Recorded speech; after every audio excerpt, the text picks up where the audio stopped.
Hello hello, मैं भी मुस्लिम team का सलाम नमस्ते। आज हमारा जो ये 5th एपिसोड है, यहाँ पे कुछ अलग होने जा रहा है। कंसिडरिंग कुछ अलग होने जा रहा है, और actually some part of this is actually a surprise for Mariam as well. So this is why I am taking the liberty to introduce this episode. आज हम अपनी हिंदुस्तानियत और मुसलमानियत के बीच का जो फासला है वो तो मापेंगे इन द होप कि ये फासला थोड़ा कम हो। लेकिन आज हम ये एक कहानी के ज़रिए से नहीं करने वाले हैं, आज हम ये एक हवन के ज़रिए से करने वाले हैं। मरियम, हवन बोला ना तुमने? Interesting. Okay, so let's treat this like a workshop or a game, whatever you want to call it. तो मैं सविका और मेरे साथ हैं मरियम। हम आज जो है कुछ अपने ही जो स्टीरियोटाइप्स थे या हैं उनको इस हवन के ज़रिए से स्वाहा करेंगे से मेरा मतलब है जला देंगे। So I want you, Mariam, and everyone who is listening to us to imagine कि मरियम और मेरे बीच में एक बहुत गुड लुकिंग सी आग है। When I say good looking, I mean just imagine one of those Well lit. robust fires. और इस आग में हम जो है एक एक करके we'll take turns at putting out our stereotypes into the fire, ठीक है, and burning them away.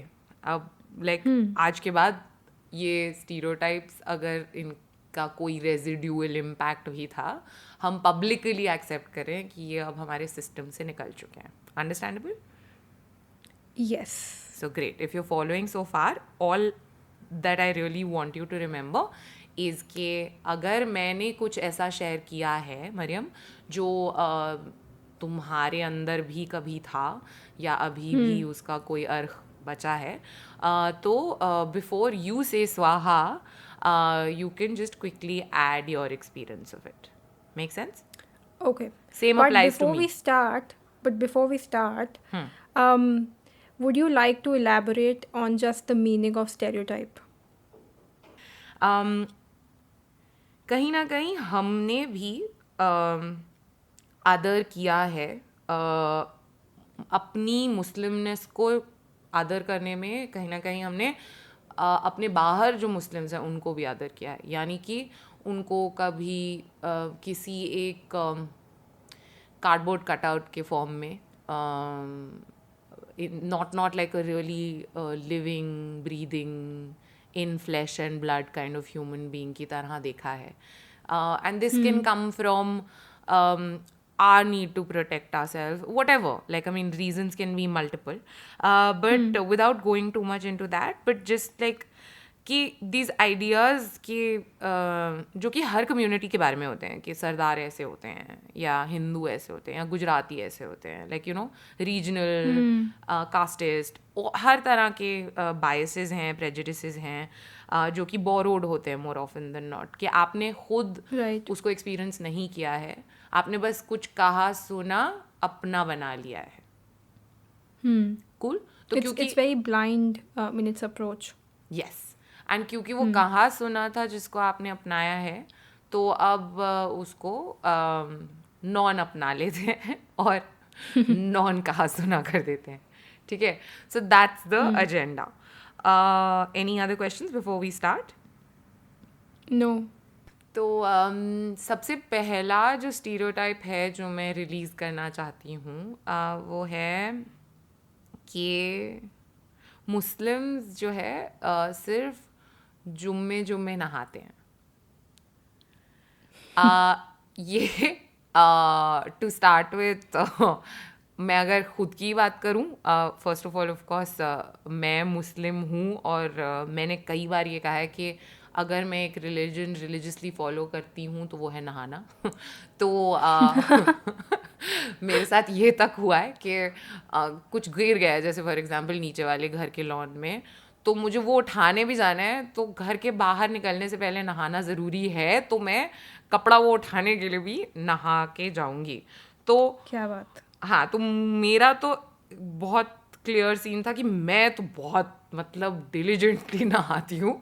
तो लेकिन कुछ ऐसे मुस्लिम होते हैं जो एक तरह के मुस्लिम होते हैं जो सिर्फ जुम्मे की नमाज के लिए नहाते हैं. और मैं शायद ऐसे मुस्लिम से कभी मिली भी नहीं हूँ, लेकिन क्योंकि ये कहा सुनी में हमने उठा लिया कभी, तो हमने मान लिया हुआ होगा कि ऐसा होता होगा ऐसा कि हैं ऐसे मुस्लिम. सो अब क्योंकि मैं मिली नहीं हूँ ऐसे मुस्लिमों से, तो I am going to get rid of this cardboard cut out idea of जुम्मे जुम्मे नहाने वाले मुस्लिम. आज Right. हमारी ये जो जुम्मे वाली नमाज है, जो हम हर दूसरे फ्राइडे पढ़ने आते हैं, उसके ज़रिए से I want get rid of this. And with this I am going स्वाहा. Your turn. I would just say swaha with you on this. I never had that stereotype. Although of course I've heard it, and मैंने बहुत लोगों से I would more call it like an ignorant remark. लेकिन if anything, there have been days where I mean I don't take a shower every day in winters. So which category do I come in? You know, I'm doing an Uruj Ashfaq stunt here कि वो बोलती है कि हाँ मैं तो नहीं नहाती रोज़, you know, आज तो नहीं नहाई मैं. तो but yeah, I mean I guess I'll do a swaha with you because this is something I've heard. This is something that I'm familiar with. ठीक है. Okay, so now my turn, right? Yes. Or is it still your turn No, and no, then it's I your follow? turn. It's my turn. Okay. I'll start with something that's coming to my mind एकदम से, and उसके बाद I probably can go to something else. So तुमने जहाँ से बात की शुरुआत करी, that there are stereotypes हमारे अंदर, तो एक and it's been an evolving stereotype कि पहले I was quite I would say following the religion or following the religious kind of how it was considered कि as if you are a Muslim तो 5 वक्त की नमाज़ पढ़ो and you know be like that. तो मैं वो करती थी, and then I realized it's not something that created that faith in me. So I did not I stopped doing that, and I started kind of judging the people who continue doing that. क्योंकि मेरे जहन में था that you know praying 5 times a day just because it's asked or expected of you isn't really the best way to believe and practice a faith.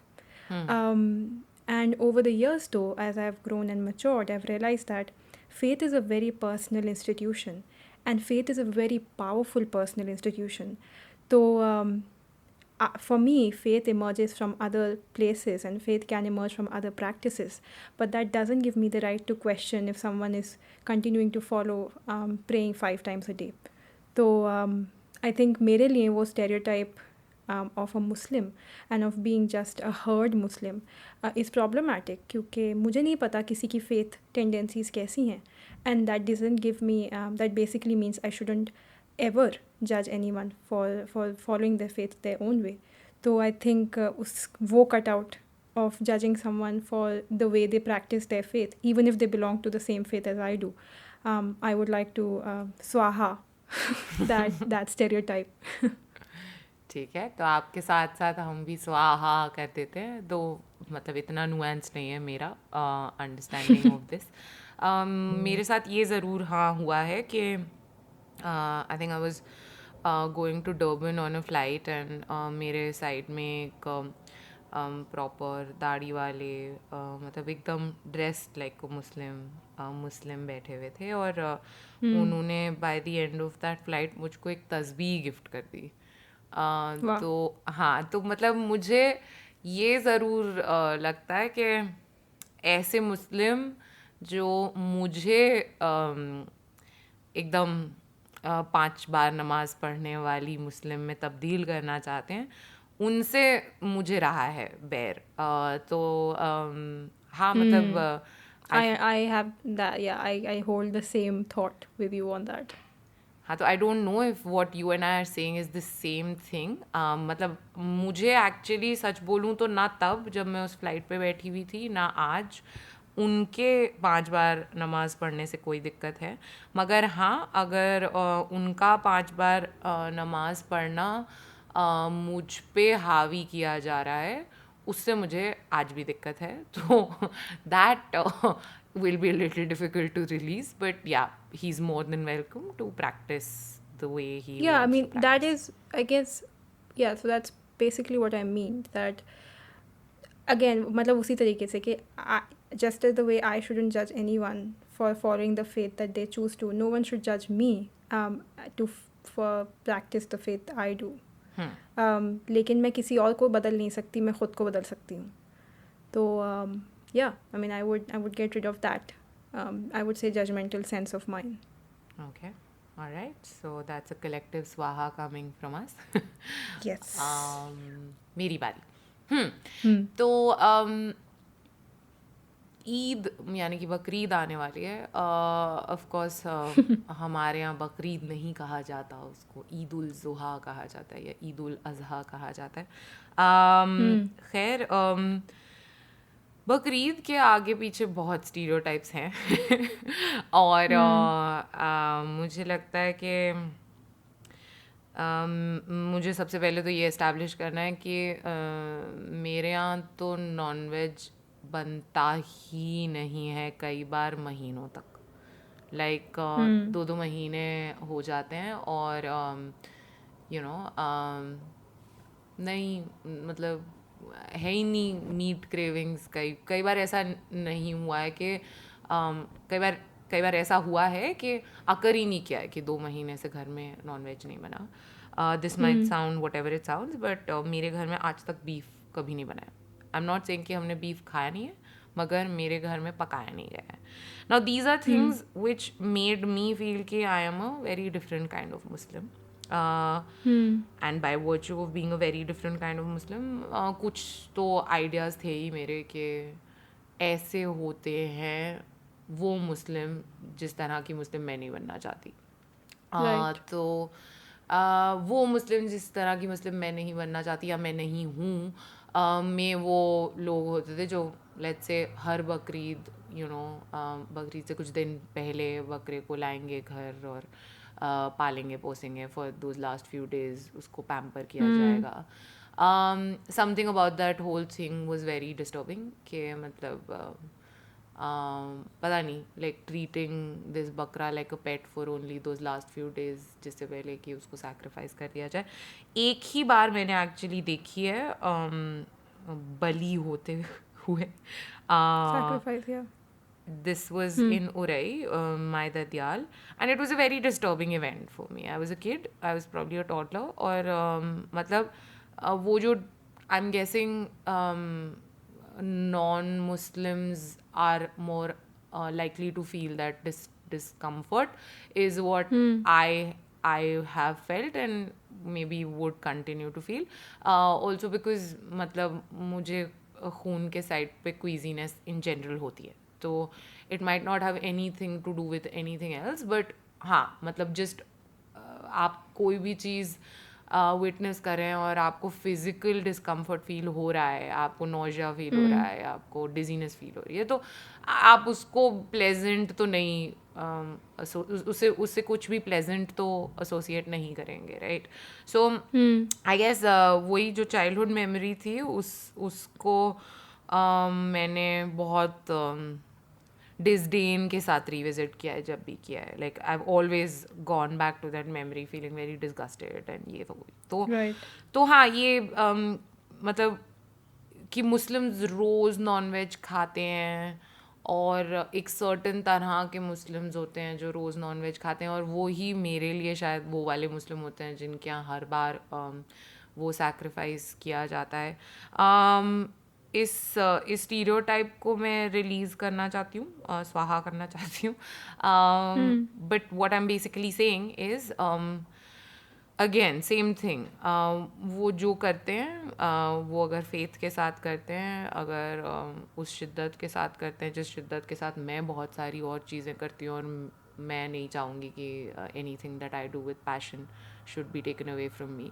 तो मुझे कुछ गलत नहीं लगता. हाँ, ये ज़रूर है कि I won't ever want to be a part of the sacrifice. I won't want to be around that, but that's mostly to preserve myself. तो just because I don't want to participate doesn't mean कि कि वो होनी नहीं चाहिए या मैं disagree करती हूँ उस प्रैक्टिस से. आपका फेथ आप जहाँ भी अप्लाई करना चाहते हैं करें. एंड या I am in support of anything which is in blind faith. तो हाँ, मतलब अब that becomes a little tricky कि अब आप सिर्फ इसलिए कर रहे हैं क्योंकि आपको कहा जा रहा है कहा या गया है आपने करना चाहिए. हाँ, या आपने उससे खुद अपना कोई एसोसिएशन बनाया है. क्योंकि मुझे लगता है कि मैं रोज़े इसीलिए रखती हूँ, मैं सिर्फ 3 रखती हूँ हर साल, क्योंकि मुझे रमज़ान में कुछ पार्ट्स लगते हैं सेंसिबल और अडेप्टेबल और मतलब I can make it my own version.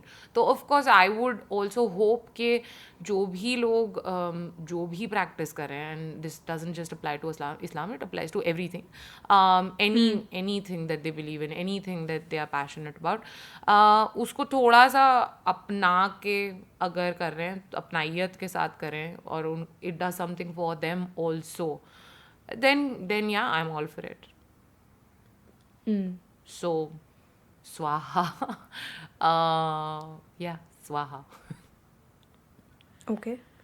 I mean, generally, I would agree to you. I think it's sort of the same discussion that I did the swaha about. और तुमने उसी को थोड़ा elaborate किया है. So yeah, I mean, to each their own. I always want to live with that. Okay. So तुम अभी कुछ बता रही थी, उससे मेरे ख्याल आया. तो I know I'm a Shia. By virtue of being told I'm a Shia. लेकिन as I grew up, एक दिमाग में एक वो रहता था, शिया सुन्नी का डिफरेंस क्या है. And multiple definitions, obviously a very strong history, which evidences the reason why there is a split between the Shia and the Sunnis. However, I think जो stereotypes उसके साथ लगे, वो कहीं ना कहीं I remember हमारे बातों में या घर में became very obvious. And तो ये था कि सुन्नी सारे रोज़े रखते हैं. And I never knew why. All I knew कि मैं सारे रोज़े नहीं रखती थी. Or something like there's a general belief that the more orthodox versions are the Sunni versions, or the Sunni, the way Sunnis practice their faith. And जैसे I am growing as an individual, I find all of these biases and stereotypes very misleading, because I am not caricaturistically a Shia by whose definition again. Define कौन कर रहा है. Collective community तो एक बहुत ही बड़ी है, मुस्लिम कम्युनिटी. उसमें भी देर आर सेवरल चैप्टर्स. अब उनके चैप्टर्स में भी तुम डिफरेंसेस निकालो कि ये इतना इस तरीके से कल्चरली डिफरेंट है, ये उस तरीके से. And that imposes a lot of problematic identities. You start believing into some things which are not really adding value to your belief system. तो मेरे लिए ये डिफरेंसेस के सुन्नी ऐसे बिहेव करते हैं, एंड मेरे एकदम से दिमाग में एग्जांपल नहीं आ रहे हैं, but any major incident there will always be a difference के Sunnis practice it like this and Shias practice it like this. And I don't think so there's any rule book which defines it that way. It's just a very, I would say, generations of differences which have just been cultivated again and again. तो मेरे लिए वो difference कह लो या वो biases based on the differences, I think those I want to burn. Those I want to put to ashes. In my mind, I want to live by always looking at a person, knowing that there's so much about the person I don't know, and just a very small part of the identity is not the only way of understanding them. So I think I'll begin with that. Swaha, the anecdotal differences between the Sunnis and the Shias.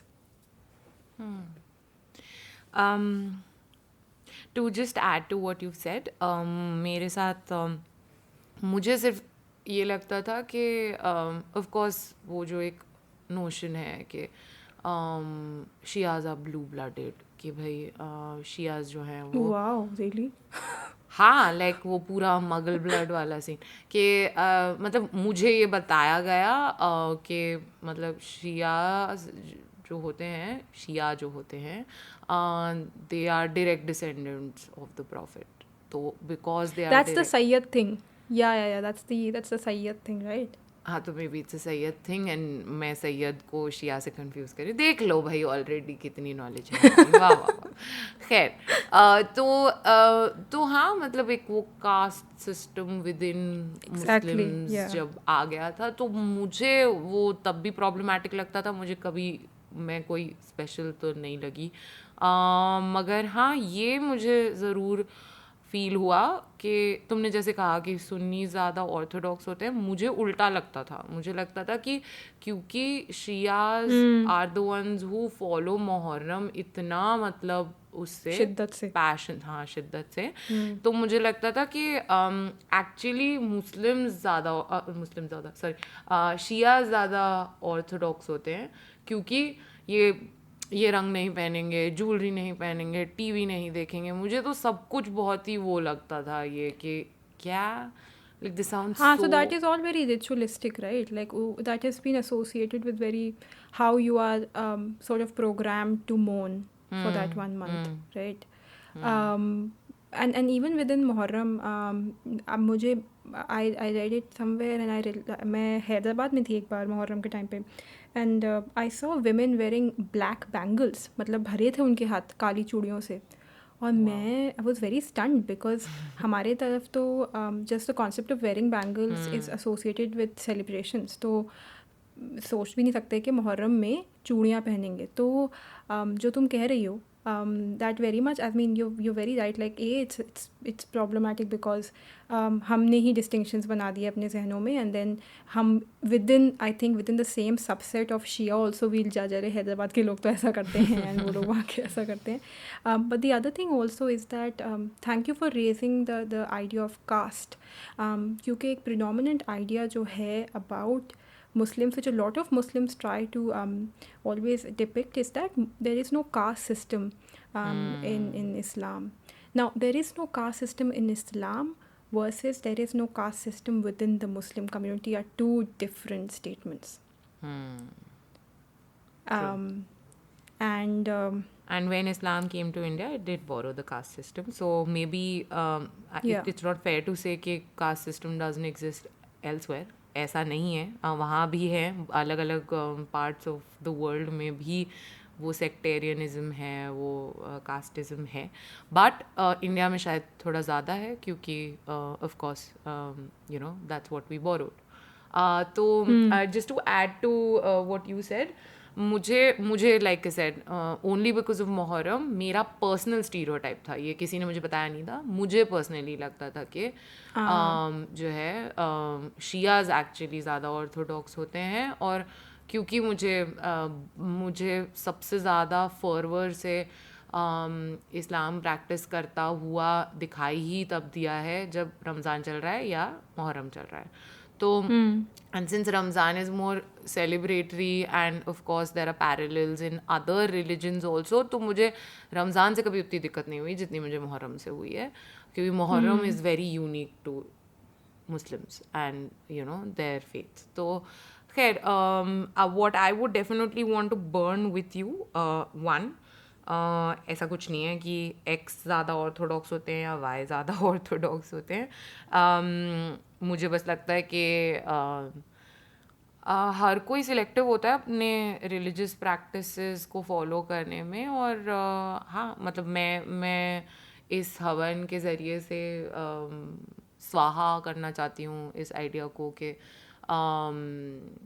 शिया ज़्यादा Orthodox होते हैं bye virtue of being more passionate about the ritualistic practices of Muharram, और साथ में ये वाला भी एक अजम्पशन था जो जो विच इज़ क्लोजर टू जो तुमने अभी आग में डाल दिया कि शिया ज़्यादा एजुकेटेड होते हैं। ये भी एक मतलब कमिंग फ्रॉम दैट स्पेस जो तुमने बोला कि वो within the Shia community there's that thing कि हम ज़्यादा पढ़े लिखे हैं, हम ज़्यादा forward And I thinking also feel that that also is a problematic statement, not just because it is othering, but also because nobody's really bothered about if that is something that is truth by say 60%. Why is that? Clearly there is a disparity in the power structures. Clearly there was a very strong class community that got educated better, that had more privilege. And disparities वहीं से तो emerge होती हैं, you know. अब ये कह लो कि भाई there is a community that is more educated than the others. Go back to the history, you know, see where the disparities lie, and then you will understand the whys of it. लेकिन उसको ना एक status symbol बना लेते हैं लोग, and that has historically been my problem. I feel कि I just cannot stand that privilege reeking sense of status. कि you know we are more educated, but how? Like somebody was making sure there are some people who will not get educated enough or will not have enough resources to educate their families or children. So yeah, I think I wish more and more people can burn those ideas of disparities along with us today. burn लगा दो आग। Okay great. तो बस मेरे लिए तो I think this is where the havan comes to an end, but I just want to also put an end to this episode by saying कि बहुत ज़रूरी है कि हम जब अपनी कहानियाँ सुना रहे हों, जो कि मैं और मरियम अभी तक करते आ रहे हैं, तो ये याद रखें कि हम जब भी अपनी कहानियाँ सुनाते हैं, बहुत आसान होता है ख़ुद को शीरो या हीरो की तरह पेंट करना, to by default become the protagonist. And आप जब प्रोटैगनिस्ट हैं तो आपके पास एक पावर होती है कि आप बहुत आसानी से एम्पैथी अपनी तरफ खींच सकते हैं, क्योंकि अब जो भी आपको सुन रहा है या देख रहा है वो आपके नज़रिए से इस पूरी कहानी को समझने की कोशिश कर रहा है। तो मुझे लगता है इट्स ऑल्सो इम्पोर्टेंट कि we add a bit of grey. अभी तक मुझे लग रहा था कि हम अपने सारे एपिसोड में बहुत ही दूध के धुले साउंड कर सकते हैं, like if someone wants to look at it like that. मैं बाकी एपिसोड्स के लिए तो नहीं बोलना चाहती, मगर डेफिनेटली मैं अपने जो लास्ट स्टोरी टेलिंग एपिसोड था उसके बारे में अगर बोलूँ तो थर्ड एपिसोड को सुनने के बाद मुझे ऐसी वाली फीलिंग आ रही थी कि यार मैं बड़ी ज़्यादा आइडियलिस्टिक थी, मतलब क्या ही चल रहा था। तो कहीं ना कहीं this is an effort to just add more colour to the whole mix, because when you are fighting against differentiation, against differences, so it's important to bring in more difference actually. So by virtue of also bringing in more color, तो ये black and white वाली जो fight है, इसमें जितना grey घुलता जाएगा I think उतना ही स्वाहा होता जाएगा। So with that, I would like to end the episode, unless Mariam, you have something to say.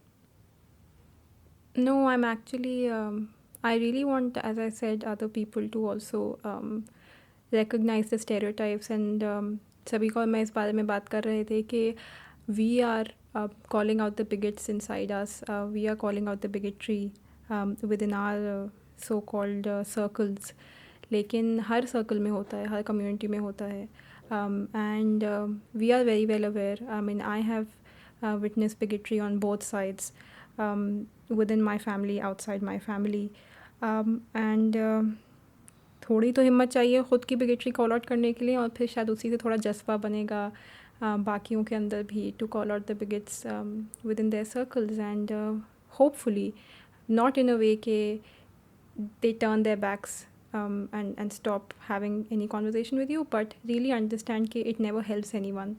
The othering never helps the one who is othering, actually. Eventually, the only community we have is this humanity that we are all living together in. I mean, for heaven's sake, we are going through a pandemic. Let's just be together and make sure we all survive it well. Yes. But yeah, thank you, Sabika, for this, for actually challenging both of us, I would say, to call out our stereotypes. And I really look forward to the conversations we'll hold with the people who are listening to this podcast. And yeah, I'm looking forward to speaking to everyone and most of the listeners who'll tune in. So thanks for listening.